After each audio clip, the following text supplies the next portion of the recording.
Em nome do Pai, do Filho e do Espírito Santo. Amém.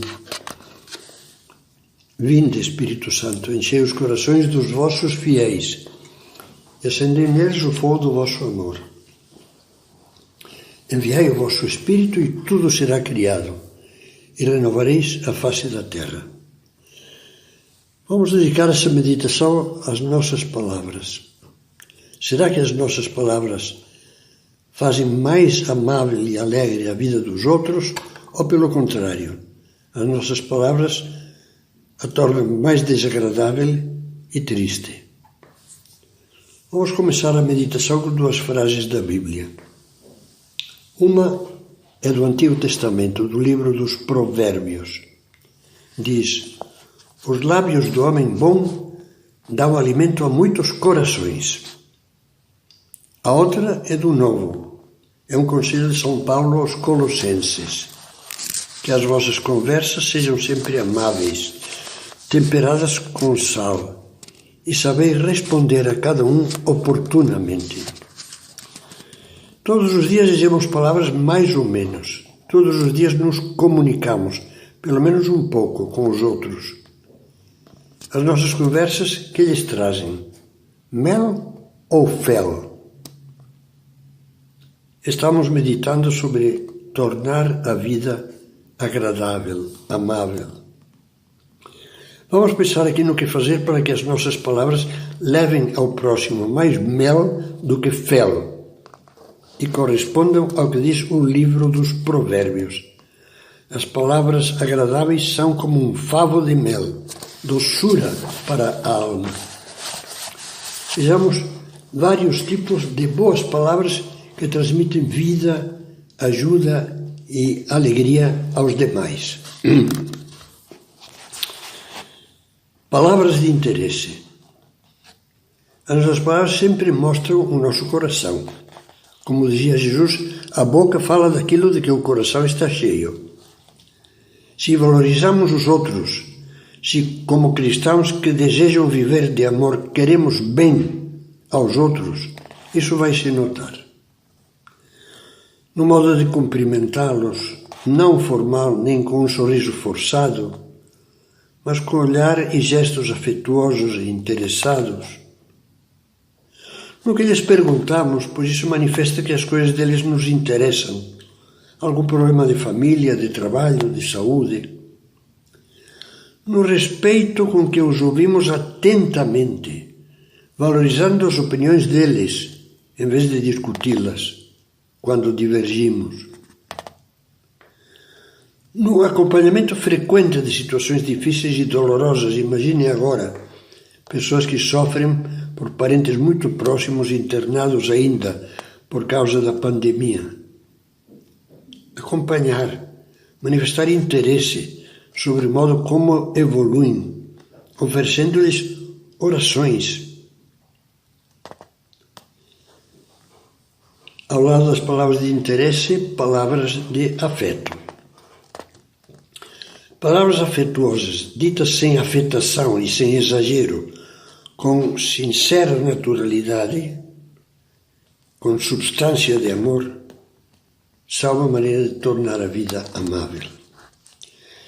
Sempre lembrarei as lágrimas de uma mulher que sentiu seu coração partir-se, já era uma senhora com muitos anos de casada, no dia em que o marido, após esses anos, começou a cumprimentá-la friamente e deixou de usar o diminutivo carinhoso que antes era habitual. Convença-se de que não há nenhuma situação agradável ou constrangedora em que não possamos fazer surgir do bom tesouro do coração, como diz Jesus, uma palavra afável, delicada, confortadora, construtiva. Depois, em terceiro lugar, palavras de desculpa. Pode haver carinho mais autêntico do que pedir perdão com uma sinceridade tocante? Pense que na vida não só a educação, mas o coração deveria mover-nos a pedir desculpas, sem fazer comédia nem drama, por cada um dos nossos erros, esquecimentos e indelicadezas. Desculpe, por favor, esqueci. Olhe, me dei conta de que falei o que não devia. Sinto muito. Foi erro meu, etc. Em quarto lugar, palavras de estímulo. Que falta nos fazem. Muitas pessoas que se querem bem não percebem quando um filho, a esposa, o marido, um colega, um empregado, uma empregada precisam de uma palavra de ânimo, de incentivo. Não uma frase feita, puramente formal, mas um verdadeiro estímulo que, se vem do coração, chegará ao outro coração. Imagine como deve ter reagido a mulher adúltera, já a ponto de ser apedrejada, porque diziam: Moisés mandou na lei apedrejar tais mulheres, quando Jesus, após afugentar envergonhados os que tinham as pedras nas mãos, disse-lhe, olhando-a com confiança: eu não te condeno, vai e não tornes a pecar. Confio, vinha a dizer, em que de agora em diante viverás honestamente. E Zaqueu, aquele publicano pouco honesto, certamente, corrupto, desprezado, que inesperadamente viu Jesus que se dirigia a ele quando o avistou subido numa árvore, num sicômoro, uma espécie de figueira. E lhe disse: Zaqueu, desce depressa, porque é preciso que eu fique hoje em tua casa. Essa confiança de Jesus fez que Zaqueu se convertesse, reparasse o mal feito e mudasse de vida. Mais ainda, palavras de gratidão. A pessoa que recebe reconhecimento, gratidão, fica bem disposta. E é mais fácil que nela despertem desejos de ser melhor. Nós não devemos ir atrás de reconhecimento e recompensa. Cumprimos o dever ou fazemos o bem, como ensina Jesus. E pronto, nos basta o olhar de Deus. Mas o amor nos deve levar a agradecer todo o bem que recebemos de Deus e dos outros. Jesus ficou triste quando percebeu que dos 10 leprosos que curou, só um tinha voltado para lhe dar graças. Georges Chevreul, um autor espiritual muito bom, no livro As Pequenas Virtudes do Lar, diz: obrigado é uma pequena palavra alegre. É a palavra mágica que introduz no lar a delicadeza, a boa ordem e a serenidade.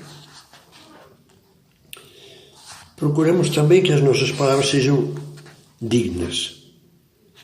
Às vezes parece que a linguagem nos diversos ambientes está se deteriorando muito depressa.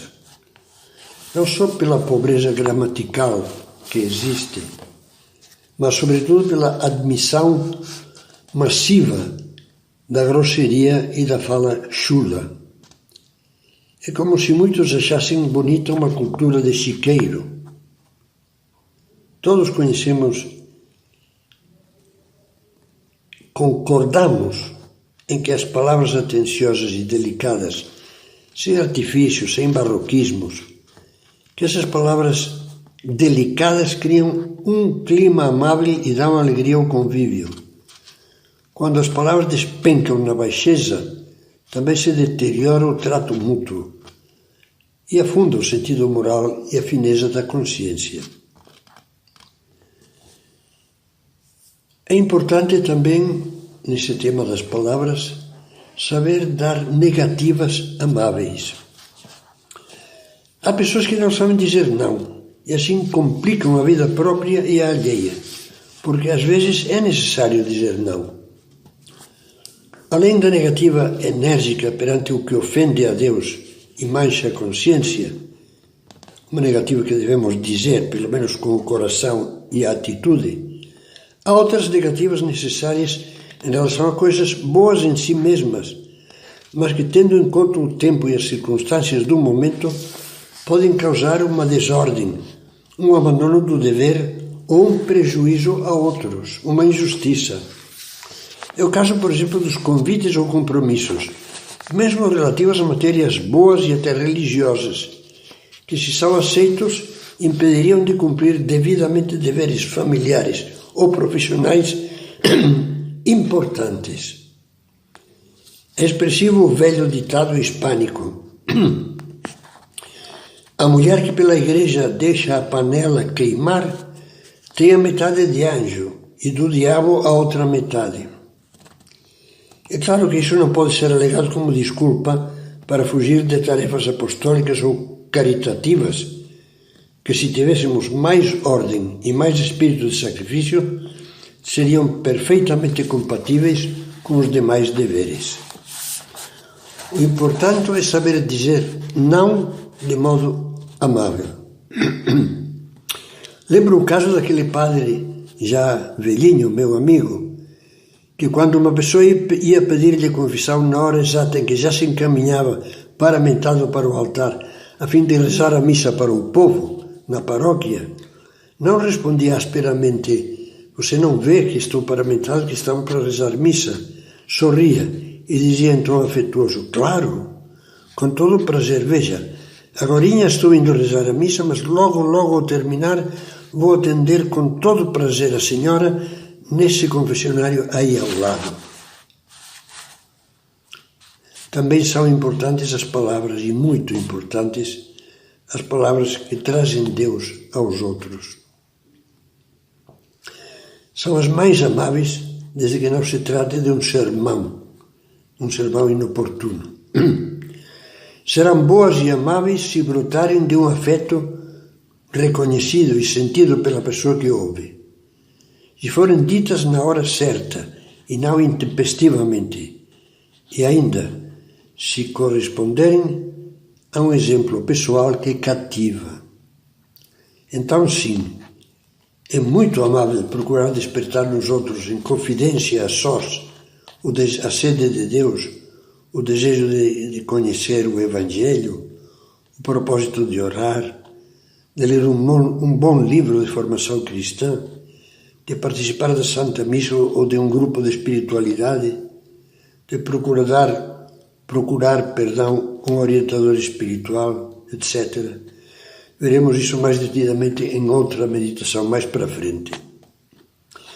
E também, para finalizar, como são importantes essas palavras que se dizem sem voz, palavras inaudíveis, mas que são visíveis. Não estou me referindo aos e-mails, WhatsApps, etc., que afinal são palavras com voz escrita.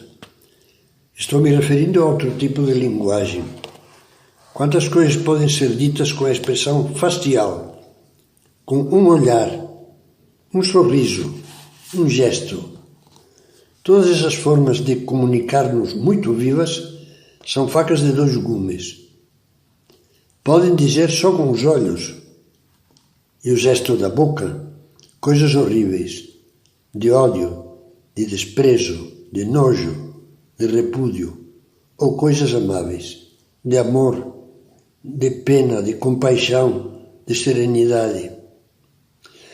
Vale a pena pensar, numa dessas formas de linguagem sem palavras, que no dizer dos estrangeiros que nos visitam é caracteristicamente brasileira, graças a Deus, o sorriso aberto. Eu peço a Deus que o nosso povo não o perca nunca, apesar de que não faltam os que querem promover de uma maneira ideológica e prática o ódio, a discórdia e as lutas entre irmãos. Lembre-se sempre do que dizia e praticava um santo dos nossos dias, São José Maria, que, por sinal, ficou cativado pelo Brasil. É verdade. Escrevia no livro Sulco: não esqueças que, às vezes, faz-nos falta ter ao lado caras sorridentes. Que olhar amável, que sorriso, que gesto de bondade recebem de você os que o encontram todos os dias.